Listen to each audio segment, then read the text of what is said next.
Hello, wonderful people of the great World Wide Web.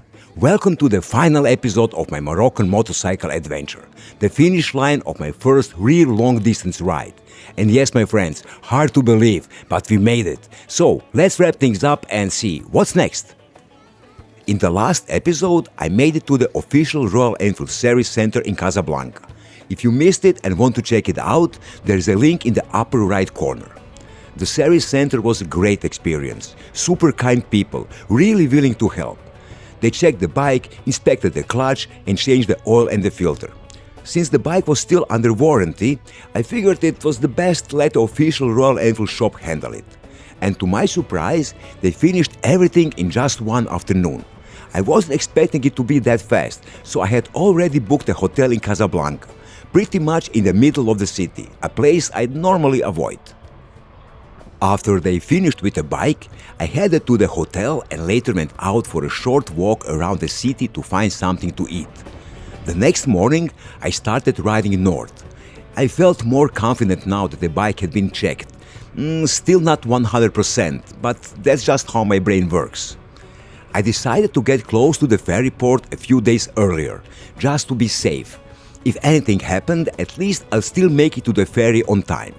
Hoping for the best, preparing for the worst. That idea actually came from other overlanders I met. Their vehicle broke down one day before the ferry, and they missed it by just few hours.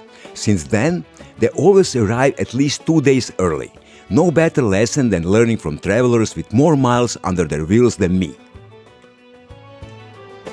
My first overnight stop was in Moulay Boussalam, a small town by the Meria Zerga Lagoon, a protected biological reserve since 1978.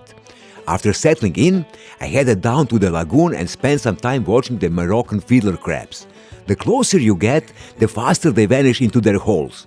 But if you stand still for a minute or two, they slowly peek out and shuffle back to feeding.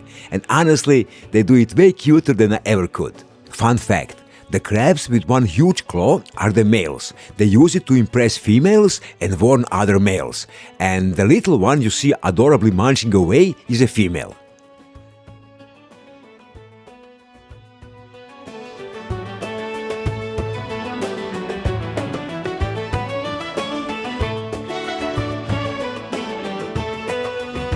Not wanting to interrupt the dinner for too long, I wandered off to the beach, sat down and enjoyed the sunset.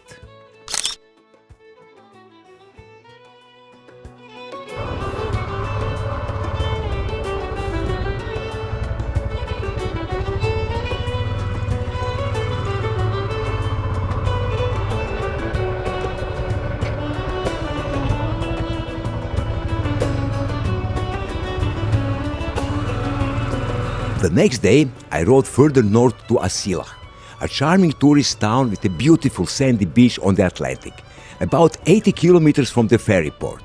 I made it my little base until the day of my ferry.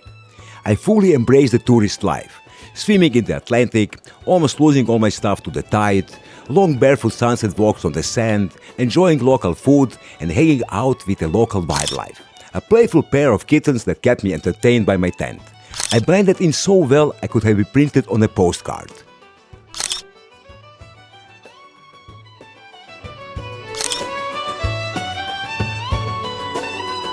That three-color kitten and her black and white brother became my best friends from day one.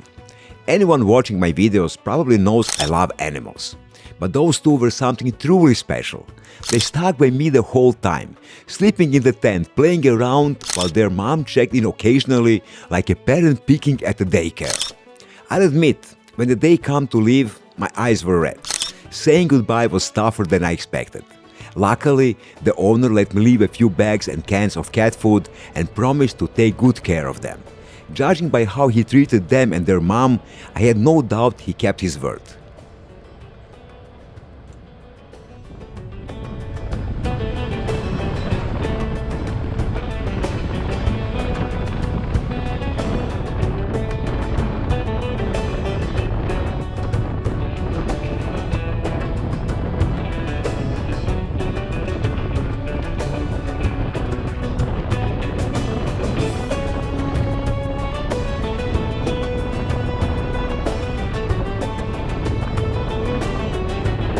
The ride from Asilach to the ferry port went smoothly.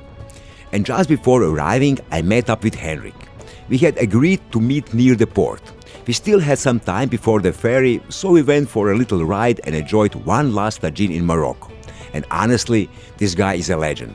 He was 68 when he visited Morocco, rode all the way from northern Germany down to Italy, and then crossed the whole country on a bike, in that heat. Henrik, if you are watching this, you have my full respect. Stay strong, mate. You are a true inspiration. To wrap up this whole adventure, I think everyone watching already figured out how much I enjoyed Morocco. The landscapes, the people, the history, the culture. It all blew me away. No need to repeat that, but I do want to talk about a few of my mistakes. First mistake, inexperience and lack of real planning. I fulfilled my teenage dream, visiting Morocco, seeing those endless farm fields, and yes, smoking a bit of Moroccan magic in the Rif Mountains. But I started this trip with roughly 6,000 kilometers of riding in my legs, after not touching a bike for over 30 years. That's acceptable if you're cruising on regular paved roads, but definitely not the smartest setup when you're aiming for remote unpaved sections. Aside from the ferry ticket and that scribbled envelope with 2 must-see spots, plus my wish to visit Chefchaouen and the Rif, everything else was planned the night before or on the go by talking to locals or some other riders. And Morocco is simply too big for a limited time trip without at least a bit of structure. Later, I found out I'd actually passed some amazing natural and historic places without even realizing it. But hey, that's just one more reason to come back to Morocco someday. Second mistake, technical unpreparedness. I didn't invest the time before the trip to rebuild basic mechanical confidence. Sure, I had some knowledge from the 80s, but I hadn't even changed a tire on my new bike. I never changed my own oil, checked the valves, or adjusted the chain. All the simple stuff that matters when you're alone far from civilization. Because of that, I skipped some trails I really wanted to ride. But hey, that's also the perfect excuse to return to Morocco.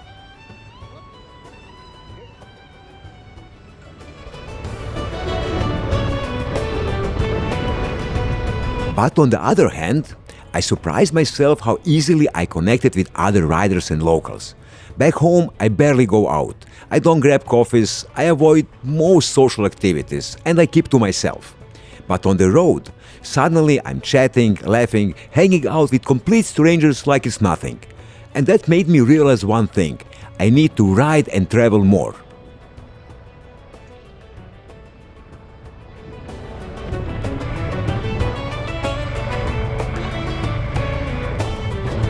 And yes, this trip changed me. When I got home, I wasn't the same person anymore. In Croatia, we have a saying for when you can't sit still, and it fits perfectly. It felt like I had a worm in my butt. I'd be working on my laptop and suddenly lose all focus, just staring out the window with a growing urge to drop everything and get back on the road. This adventure is still something deep inside, but the next chapter, I'll keep you guessing what's next.